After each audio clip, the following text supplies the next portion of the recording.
and welcome to Thumb Wind's End of the Road in Michigan podcast. We select one of our amazing stories about the Great Lakes region and the tip of Michigan's thumb each week. These are taken from thumbwind.com and presented here so that you can listen to them anytime, anywhere. Today we explore some unique sailing destinations on the Great Lakes.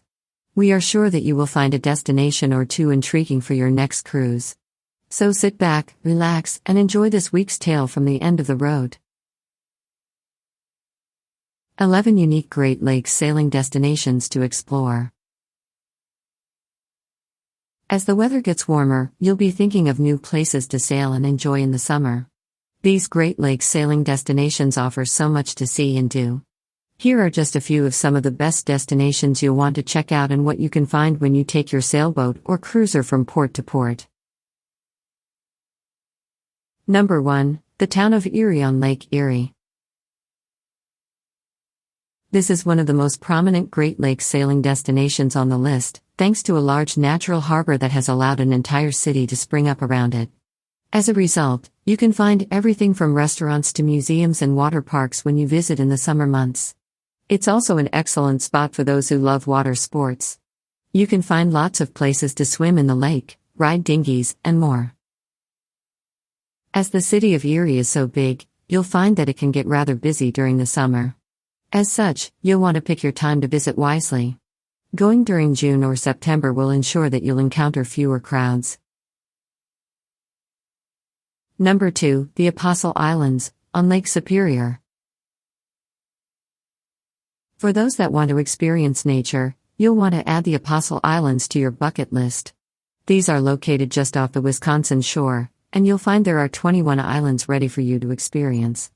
Many find that the Bayfield Peninsula is your best starting point, and then you can check out the islands at your leisure. They're best for hiking, as there are so many trails all over the islands.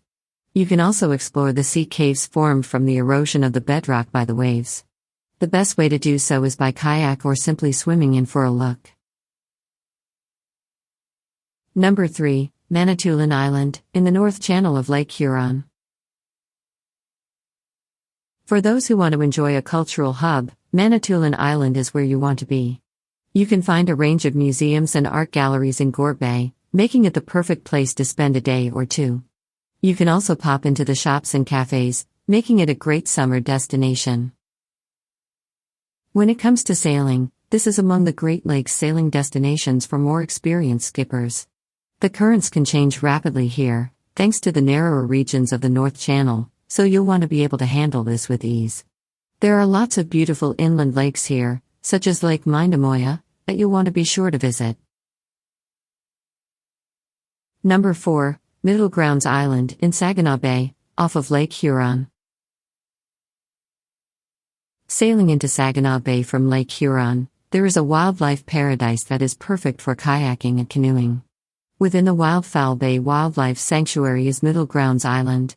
There are many narrow inlets and wildlife to see here, so you'll want to stop by if you're in the area. If your boat drafts 4 feet or less, you need to take care as there are shallow rocks and reefs, so follow your charts carefully. Wildfowl Bay has a lot to offer anglers, as they can fish for bass, pike, and walleye. Explore some of the best birding sites on the Great Lakes at Fish Point Wildlife Area. However, there's something here for almost everyone, so you'll want to consider making a stop. Number 5, Endymion Island, on the St. Lawrence River, north of Lake Ontario. Endymion Island is unique on this list as it's only accessible via boat. They have 2 public docks, as well as plenty of anchorages. The island's appeal isn't on the landmass itself but rather about sailing around and exploring the waters around it. There's so much to see, such as plenty of smaller surrounding islands.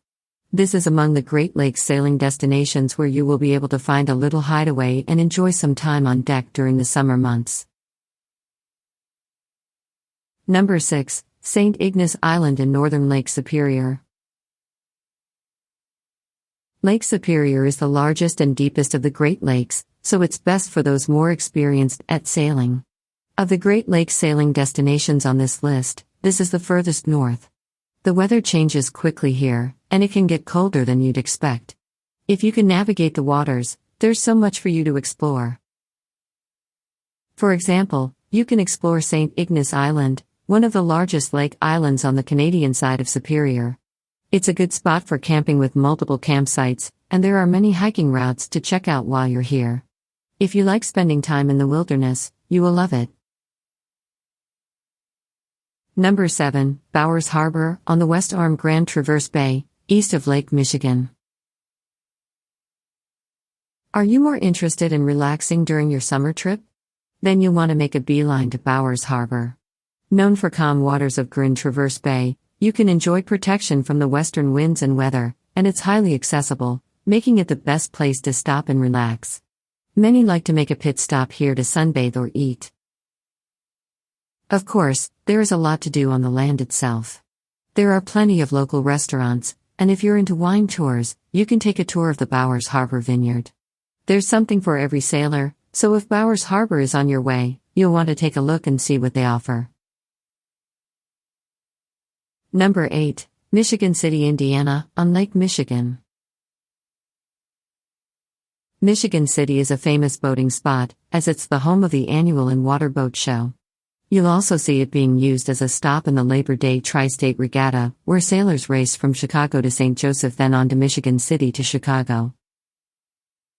If you want to take part in the regatta, you'll need to endure the race and be able to compete with the very best. If you're the kind of person who loves to compete, you'll have a good time. Number 9, Mackinac Island, in the Straits of Mackinac north of Lake Huron. Here is the most visited site among all Great Lakes sailing destinations. What's interesting about Mackinac Island is that there's a ban on motorized vehicles. As a result, there's an air of peacefulness here that you can't get elsewhere. As it's so calm, it's the place to be if you want to unwind and relax over your summer trip entirely. When you visit the island itself, you can get around by bike and explore. There are lots to see, and you can even pick up the local fudge they're famous for. They also host the oldest annual freshwater distance race in the world, the Chicago Yacht Club Race, which began back in 1898. Number 10, Grand Island, near Munising on Lake Superior. While so many of the islands on the Great Lakes are known for their natural beauty, Grand Island is known as one of the best. As one of the newer parks, Grand Island National Recreation Area, you can wander through thick forests and relax on their natural sandy beaches, making it an excellent summer spot. Unfortunately, there is no marina on the island, so you will have to secure a slip at Bayshore Marina in Munising and tender out to the island, or take the Grand Island Ferry located north of town. It's historically significant, as the rough cliffs on the shoreline are some of the oldest exposed rocks in the world, dated at about 2.3 billion years old. Our final thoughts on Great Lakes sailing destinations. There's so much to see on the Great Lakes, it's hard to pick just one spot to visit. These are some of the best spots, though, so make sure you include them in your plans. This podcast was brought to you by Madeline Miller. She is a writer for Simple Grad and Academized. She focuses on sailing and travel tips for sailing. Also, she is a blogger at Studydemic. This concludes this week's story. Thank you for taking the time to listen to Thumb Wind's End of the Road podcast. If you like this kind of tale, you are invited to subscribe to our podcast. Just search for The End of the Road in Michigan from wherever you're listening from. Please watch for and download next week's podcast and take a moment to give us a review. Have a great day.